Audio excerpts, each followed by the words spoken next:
आज वो क्या लेटर आया है, वो लेटर निकला है बाहर की प्रत्युषा और लेटर नहीं, हम लोगों ने अभी 29 नवंबर को आ रहा है ना केस। हाँ जी, ट्रायल के लिए आना है जी। तो हम लोगों को तो एडवोकेट चाहिए ही था ना, करना था, तो हमने नीरज जी से कंसल्ट किया जी, ठीक है। और तुमको शायद मैं बताई थी कि उज्जवल निगम जी से हम लोग मिले हैं बहुत बार, तो उन्होंने बोला कि अगर स्टेट पर देते हैं उनको ऑर्डर तो वो जरूर हमारे लिए फाइट करेंगे। तो अभी तो स्टेट दिया है कि लीजिए, हमको पता नहीं है तो, लेकिन हमको तो स्टेप लेना पड़ेगा। तो हमको लगा कि नीरज जी बहुत बोल्डली हमारे साथ रहे हैं, शुरू से सपोर्ट किए हैं।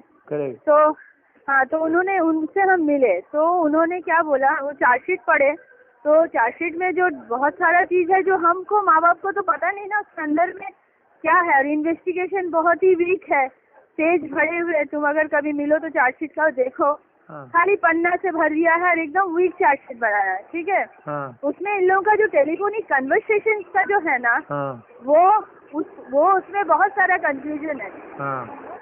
तो वही लेके नीरज जी शायद मीडिया से बात किए हैं, और करने के बाद तो हम लोग अभी, हमारे अंकल का तबीयत ना बहुत खराब है, तो हम लोग बोल ही रहे थे पीसी करने वाले सबको बुला के, जो हीर है, उसके बाद जो ललित है, और जो भी है जितना केसेस आया उसके अगेंस्ट में।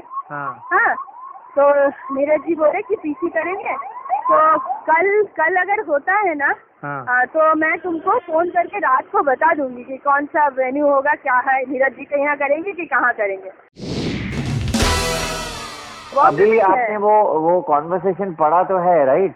हाँ, कॉन्वर्सेशन पढ़ा है, उसमें प्रत्युषा बोल रही है कि मैं यहाँ प्रोस्टिट्यूट बनने के लिए तो नहीं आई थी ना, मैं यहाँ एक्टिंग करने के लिए आई थी जी। समझ में आ रहा है जी। तो अगर बोलो तो वो पेज का व्हाट्सएप करके मैं तुम्हें भेज सकती हूँ। नहीं है मेरे पास, वो है, तो उसमें उसका क्या मतलब क्या है, कौन उसको प्रोस्टिट्यूट बना रहा था, वही समझ में नहीं आ रहा ना। हम लोग जो 2-2.5 महीना चले गए, इसके बीच में क्या हुआ, जो लड़की इतना बोल्ड टॉप क्लास का, हमारे घर में ये सब चीज का कभी बात तक नहीं होता था, उसके साथ ये कल्प्रिट के साथ जो कॉन्वर्सेशन हो रहा, क्यों हो रहा, हमको भी तो जानना है, हमको भी तो कुछ नहीं पता, समझ रहे हो तुम? ओके। और आपको उसने 1-2 बार ये भी बोला है कि मैं कैरेक्टरलेस नहीं हूँ, और ये 2-4 बार मेरे को बोला, मैंने उसको बहुत बार बहुत तरीके से काटने की कोशिश की कि तू ऐसा क्यों बोलती है। वो उसके लिए भी वो शायद टॉर्चर करता था, क्या करता था, उसके सब तो उसी से पूछना पड़ेगा ना। पुलिस उसी से इंट्रोगेट करेगी तभी तो हमको पता चलेगा, हम तो थे ही नहीं ना बाबा। और वो हमारे ऊपर एलिगेशन लगा रहा है कि पैसा हम एक्सटॉर्शन, मेरे अपने एकलौती बेटी से मैं पैसे के लिए एक्सटॉर्शन करूं? ये क्या हम कोई नेता है क्या कि अपना पोजीशन बचाने के लिए, या कोई बिजनेस लेडी है कि हम अपना बचाने के लिए हम अपना औलाद से ऐसे करेंगे? सिंपल लोग हैं, बेटी अच्छा नाम कर रही है, अच्छा एक्टिंग में काम कर रही है, हम उसमें, और पैसे आते हैं तो खर्च होता है बहुत, हम लोग कभी कभी मैनेज कर सकते हैं, अच्छा लोग फाइनेंस मैनेज नहीं कर पाता है।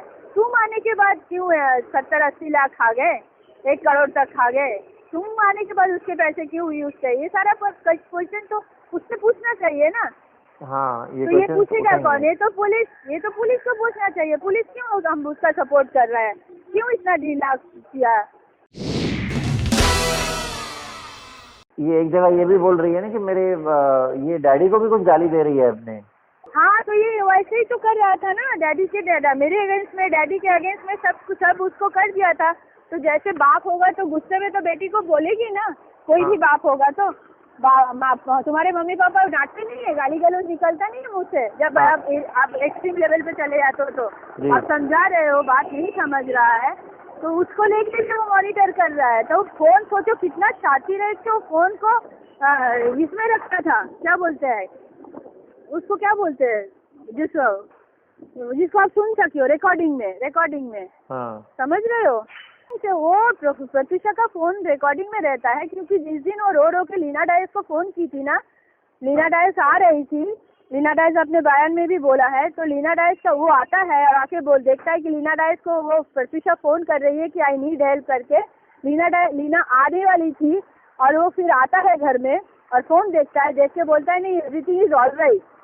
तो रिकॉर्डिंग मोड पे रखा ही था कि उसको पता चले, और हमारा नाम, हमारा फोन नंबर भी वो ब्लॉक कर दिया था।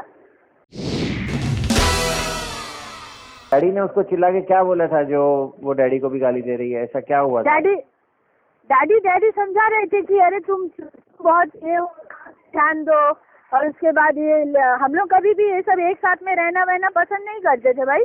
हम कभी भी ना प्रत्युषा नहीं थी ना कुछ हुआ था। ये आने के बाद क्या किया, बहला फुसला के प्रत्युषा को साथ में लेके गया। बॉम्बे में आने के बाद प्रत्युषा कभी भी किसी के साथ नहीं रही, पीजी में रही। उसके बाद हम आ गए, हमारे साथ ही रहती थी। कभी इसने कभी फ्रेंड्स के साथ कभी नहीं रही। तो ये आने के बाद सारा चीज किया। तो उस समय हम समझाने की कोशिश कर रहे थे कि तुम अपना फ्लैट में रहो, जाओ, हम आ जाते हैं, तुम्हारे साथ रहते हैं। लेकिन ये कुछ समझा बुझा के समझाता था होगा, तो उसमें कुछ हुआ होगा, गुस्से में पापा का गाली निकलना। कोई पापा तो गाली क्या हो, गाली एक शब्द है। गुस्से से तो हम कितना कुछ बोलते हैं, साथ में मत रहो।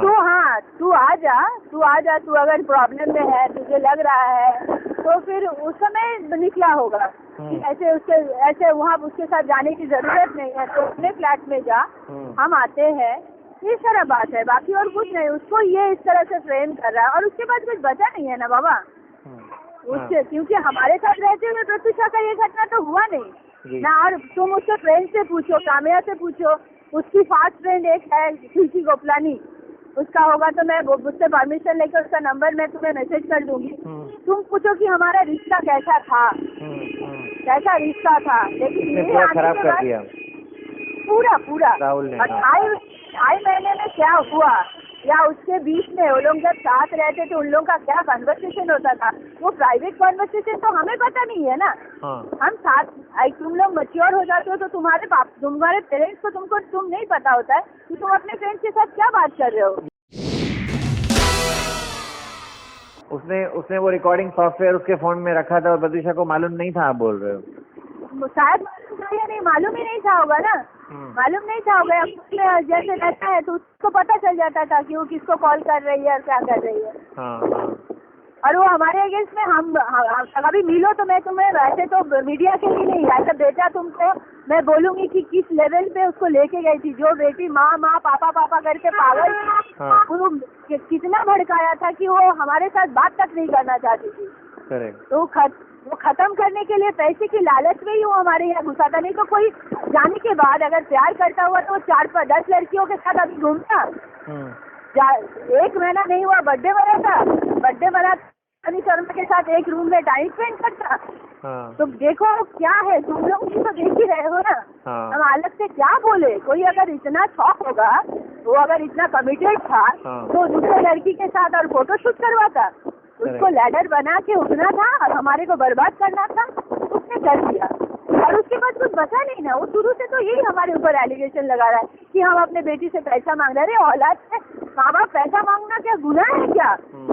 तुम लोग अगर अर्निंग करते हो और माँ बाप पैसा मांगेगा बच्चे के लिए, तो वो कोई बड़ा बात है क्या? हमारी तो इकलौती औलाद है, इकलौता है, और कोई है ही नहीं हमारा। तो हमको कौन देखेगा? अभी तो हमारा कोई नहीं है इस दुनिया में।